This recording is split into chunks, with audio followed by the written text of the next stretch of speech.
Alô, Baixada Santista, Sem Reação chegando pela sua Santa Cecília TV. Um prazer muito grande em contar com a sua audiência nesta quinta-feira ao vivo, falando para os 9 municípios da Baixada Santista e convidando você desde já a participar do nosso programa.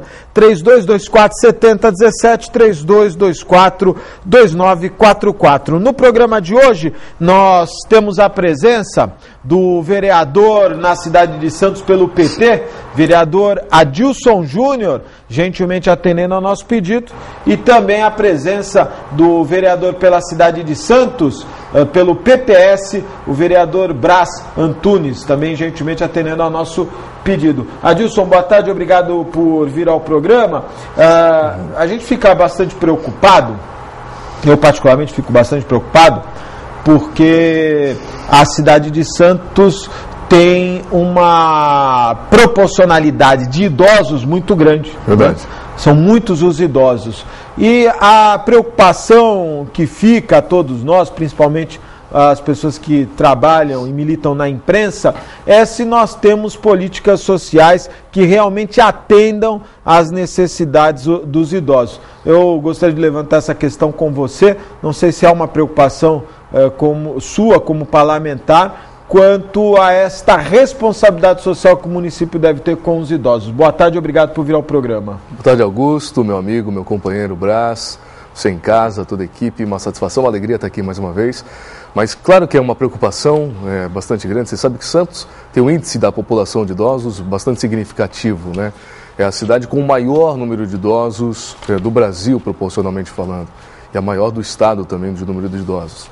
Aliás, desde que assumi uma comissão na Câmara, uma comissão especial que trata do envelhecimento saudável, que era comandado pelo vereador Sueli Morgado, e a gente teve a grata satisfação de estar presidente dessa comissão até então. Aliás, foi uma proposta nossa, que passou também com a ajuda do vereador Brás e dos outros vereadores, com essa nova mudança do regimento interno, para que essa comissão especial se torne uma comissão permanente.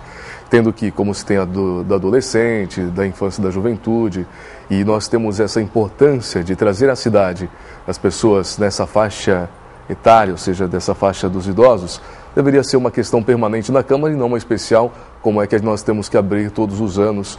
Não é uma permanente para, independente de quem esteja lá, ser uma política voltada também para essa questão que é tão importante. Então, tenho essa preocupação. Acho que a gente precisa melhorar bastante, né? Você vê recentemente, por exemplo, a campanha que a CT fez e jogou a culpa dos idosos, por exemplo, no número de óbitos que se tem de idosos no trânsito. Não é? Me estranhou bastante a declaração do presidente. A Faixa Viva, a campanha Faixa Viva. Tem a campanha Faixa Viva. Anterior a isso, foi falado, por exemplo, até de um número muito significativo do número de óbitos que se tem de idosos no trânsito, né? E o presidente, naquele momento, olha, os idosos têm que tomar mais cuidado, né? Pode até ser, mas talvez numa parcela menor.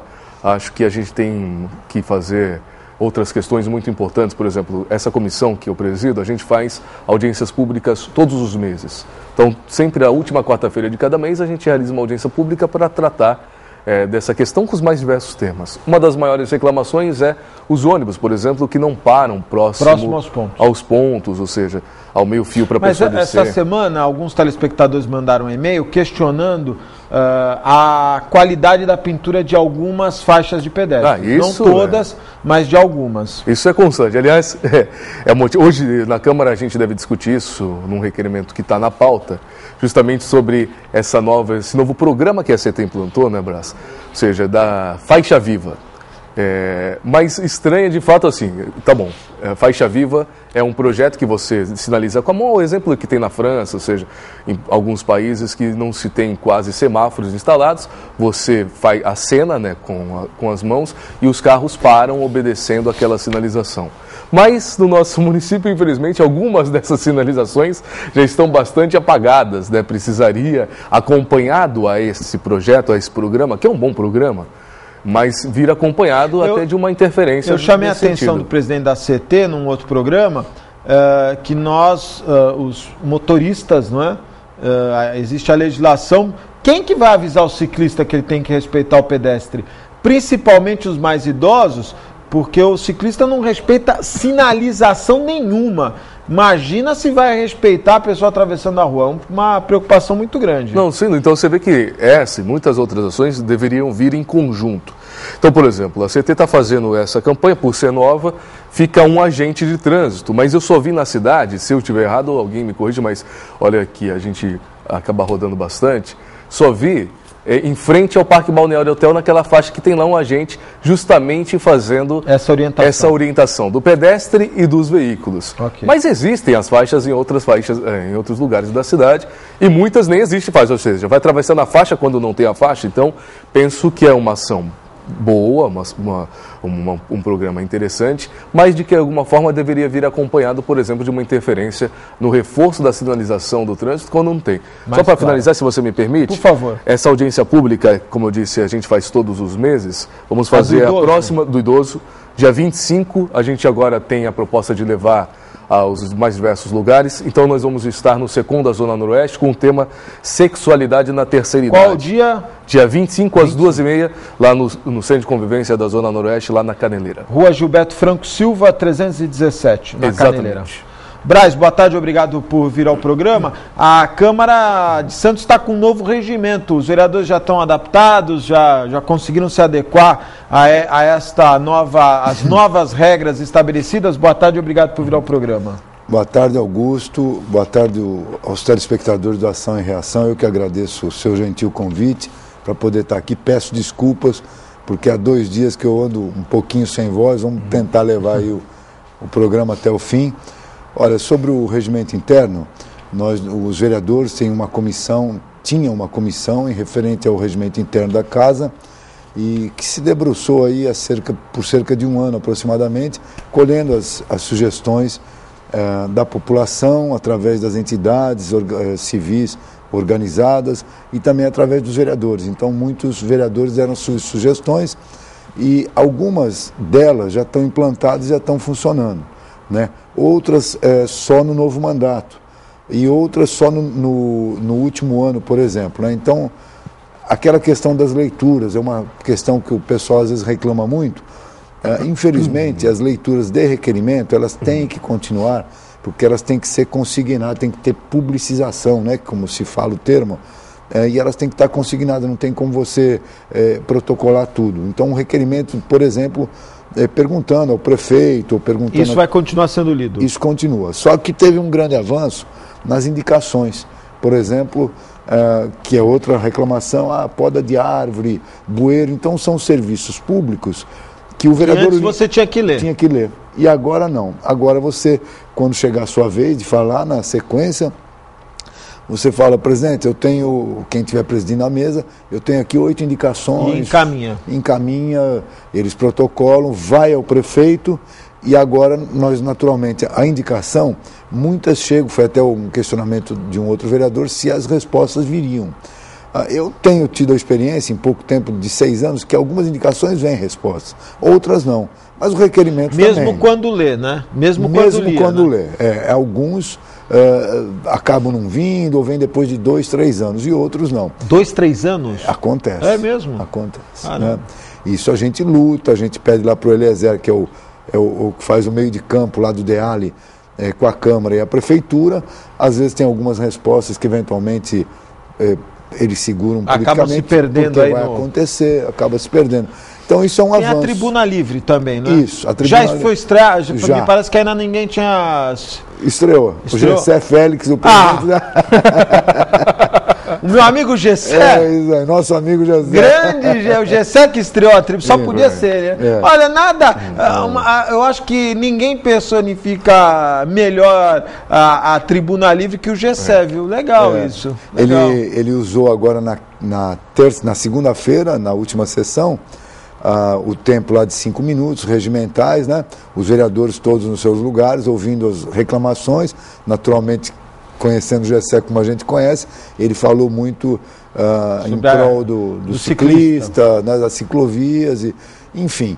E tem um outro avanço também que o vereador Adilson falou de uma certa maneira, é que nós tínhamos lá na Câmara 21 comissões permanentes e uma porção de comissões especiais, que o vereador gosta de militar. Então nós condensamos, mas isso não pode funcionar agora, só no novo mandato. 14 comissões. Ok. Então, por exemplo... Que é saúde, educação, é isso? Isso, exatamente. Condensamos, por exemplo, a questão do idoso, da criança ou adolescente, da Temas pessoa específicos. com deficiência, né, foram juntadas, né? Por exemplo, o tema do turismo, esportes e lazer. Então, tornou-se 14. E, ao mesmo tempo, Augusto, serão limitadas as comissões especiais de vereadores. Vão ser 3. Portanto, dessas 3 comissões, o vereador só poderá abrir uma 4ª se ele concluir o trabalho de uma daquelas 3 que ele poderia abrir, né? Então, acho que vai dar um pouco de dinamismo. Os vereadores estão se adaptando com as pequenas mudanças, que ora podem fazer parte da dinâmica da Câmara, outras só serão implantadas no futuro mandato, porque não pode, a regra do jogo começou, não pode mudar agora, nesse momento, até porque falta 1 ano e meio para o final dessa legislatura. Mas então, legal, essas mudanças sempre são positivas, né? Porque dão um outro ar a toda essa relação. Não, e possibilitou mais o debate. Legal. Né? Ou seja, quando você, às vezes, quer um pleito da comunidade mesmo, a gente está lá assistindo e vê o vereador falando da poda de árvore, do buraco, que também são coisas que recorrem a nós, né? Porque é um problema realmente na cidade e as pessoas acabam se utilizando dos vereadores para fazer esses pleitos. Então isso de alguma forma reduziu. Você vai me permitir mostrar aqui uma matéria de ontem do Diário do Litoral que me chamou muita atenção. Obras geram prejuízos e transtornos aos comerciantes da Rua Carvalho de Mendonça. É verdade. Né? Uma matéria muito bem feita pelo Diário do Litoral, jornal de ontem, não é? E nessa matéria fala um pouco, me parece que do abandono desta obra, pelo que os comerciantes vêm reclamando, os dias que a obra não está sendo tocada, fica em total abandono. Me chamou a atenção porque a Carvalho de Mendonça é uma via importantíssima. Demais. Né? Como é que... E a empresa... Qual é a empresa que... Eu não... Terracom. Terracom, está aqui. Empresa Terracom, uma empresa grande, eu acho que tem condição de tocar. Será que a Terracom está passando dificuldade, Adilson, não consegue honrar os seus compromissos? Pois é, às vezes a ânsia, né? A gente tem até uma comissão na Câmara que trata da pavimentação para as pessoas entenderem. Na verdade, essa obra ela está compreendida no lote 3 de pavimentação. Você sabe, foi dividido em 3 lotes. A pavimentação da cidade inteira, que é uma obra importante, bastante cara. É a segunda obra que mais onera o município depois dos resíduos sólidos, que é a pavimentação. Gira em torno de 47 milhões de reais. A obra num todo dividida em 3 lotes. Esse lote especificamente, que é o lote 3, que teve um problema de licitação no início, ou seja, uma empresa de São Paulo que ganhou com R$1 milhão a menos, recorreram até as últimas instâncias para se dar para a segunda colocada, que é a Terracom, ou seja, isso foi uma briga judicial, que a Câmara também acompanhou, acabou habilitando a segunda colocada, que eu nunca vi coisa igual, mas habilitou a segunda colocada e ela se propôs a reduzir R$1 milhão na conversa ali. Não, a gente abaixa também R$1 milhão. Você não assistiu aquele filme O Milagre Existe? O Milagre Existe. Assim, você tem uma lei de licitações, que é 8666, que ganha quem tem o menor preço. Alguém ganhou com o menor preço, mas recorreram até o final para dar para a segunda colocada. Tudo bem, então está sendo feitas essas obras. Uma dessas obras, a gente teve fiscalizando, alguns vereadores, eu, o vereador Braz, o Boquinha, estivemos no Marapé, num pedido dos munícipes que estava indo até 8 horas da noite. Teve lá o Nilson, que também é responsável pela Secretaria de Obras, explicando que teve um problema, que aquilo não aconteceria mais. Ou seja, por conta disso, às vezes as pessoas, claro, recorrem